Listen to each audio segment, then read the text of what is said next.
tanah Besrau dan tanah Baimbel, karena yang isinya depati berenam, pemangku yang 2 lurah dan nini mama yang 2 lurah, yaitu Depati Awal, Depati Janggut, Depati Merajo, dan Depati Mudo, Depati Judo, dan Depati Suko Barajo. Sedangkan pemangku yang 2 lurah yaitu Mangku Anam dan Mangku Tanah Garo. Nenek mama yang 2 lurah yaitu Suku Danu, Datuk Najo, Rio Bala. Susunan dan pemersi yang ditetapkan oleh Depati Duo Nenek dalam membangku ikrar Karang Setia membentuk kedudukan Depati yang berenam.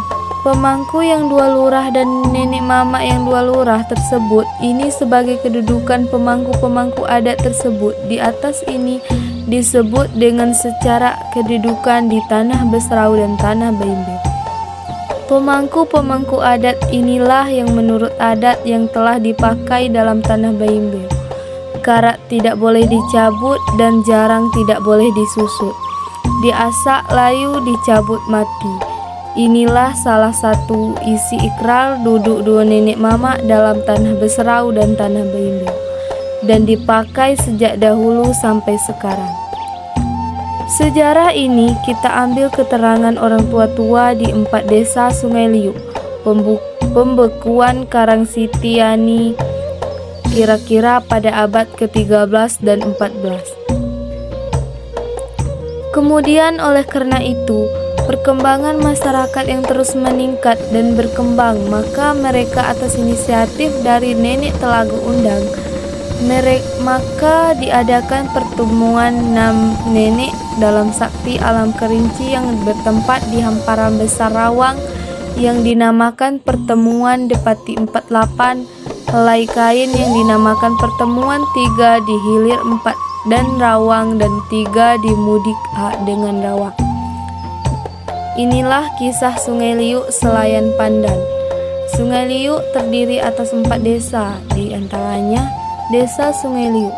Asal-usul Desa Sungai Liuk sebab dinamakan Sungai Liuk karena adanya yang jernih terletak di Sungai Liuk. Airnya jernih, ikannya jinak, dan Sungai Liuk disebut juga dengan Koto Deli. Pada zaman dahulu, Sungai Liuk adalah tempat pemandian anak-anak gadis dan tempat pemandian masyarakat setempat. Dan pada zaman dahulu, Sungai Liuk sangat elok, sejuk, indah dipandang mata, indah dirasa hati, dan Sungai Liuk tersebut sering juga disebut Sungai Iluk karena pada zaman Belanda dahulu para penjajah dari Belanda tidak bisa menyebutkan Sungai Iluk, maka mereka menyebutkannya Sungai Liuk. Pada zaman dahulu, Sungai Liuk itu adalah tempat yang indah.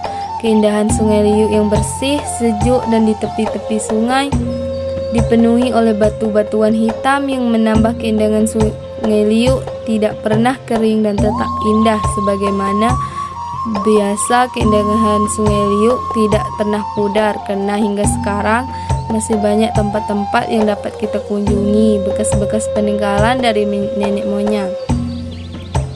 Desa Seberang. Asal-usul Desa Seberang. Pada zaman dahulu, apabila nenek moyang ingin bertemu sanak saudaranya yang berada di seberang, maka mereka harus menyeberang menggunakan perahu, sampan, atau mereka harus menyeberang dengan berenang karena dinamakan Desa Seberang. Kalau kita ingin ke sana, saudara harus menyeberangi air. Desa Kota Dua. Asal-usul Desa Kota Dua karena disebut Kota Dua pada zaman dahulu. Kota Dua itu ada satu karena kelebihan penduduk dibagi Kota Dua menjadi 2 koto. Pertama Kota Dua dan kedua Tepai. Kalau Kota Dua berdekatan dengan Sungai Liuk, sedangkan Tepai terletak di paling ujung Sungai Liuk ataupun terletak di tepi masyarakat Desa Sungai Liuk. Desa Sumbergedang. Asal-usul Desa Sumbergedang. Pada tahun 2002, Desa Seberang melakukan pemekaran desa. Desa tersebut terletak di sebelah timur Desa Seberang.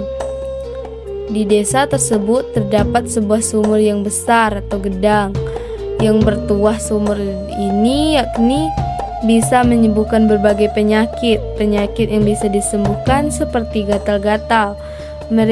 Maka oleh sebab itu desa tersebut dinamakan Desa Sumur Gedang hingga sekarang dan mempunyai sekolah seperti SMK Negeri 1. Ada 6 orang selah. Orang selah ini lah yang membangun Kerinci, terkenal dengan 6 selah. 3 selah di atas, Koto Bingin Sungai Liuk, Koto Pandan Sungai Penuh, Koto Limau Manis Semurup.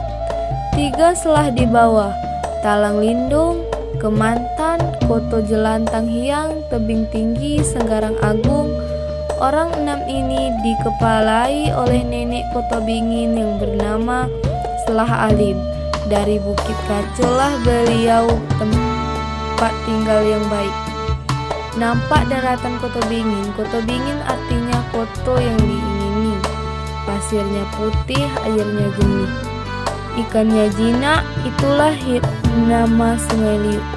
Elok karena Belanda tidak bisa menyebut Sungai Liuk. Dia menyebut Sungai Liuk sampai sekarang. Tanda satu peninggalan Buddha tidak ada. Yang ada peninggalan agama Islam. Contohnya 2 buah kitab fikih yang ada di rumah adat dan khotbah yang ditulis pada kulit kayu yang ada di rumah adat Kota 2. Batu ampar yang 3 meter yang menghadap kiblat. Di kepala ada lilitan jubah, ada bekas dahinya dan ada bekas telapak kakinya, bekas tongkat. Oleh sebab itu batu tersebut dinamakan batu serban. Kira-kira 3 meter dari batu tersebut ada tempat beliau mengambil wudhu yang disebut tama atau sumur. Karena Selah Alim yang amat bijaksana, beliau dapat menata hidup di masyarakat yang disebut adat. Maka beliau diberi gelar Telaga, yang artinya sumber undang. Terjadilah Desa Sungai Liuk, 3 desa, yaitu Koto Deli, Sungai Liuk, Koto 2, Koto Pauh seberang. Keturunan beliau amat luas sekali. Koto Baru, Koto Beringin Rawang, Koto Lanang, Koto Payang, Koto Menjidin, Koto Bento, Koto Lolo, Koto Keras, dan Tanah Kampung. Sungai Liuk mempunyai keajaiban yang cukup banyak. Ada beberapa pusaka mistik peninggalan berupa keris yang bisa berdiri, Al-Quran tua, beberapa peninggalan lainnya yang masih tersimpan dalam peti kuno milik Sungai Liuk.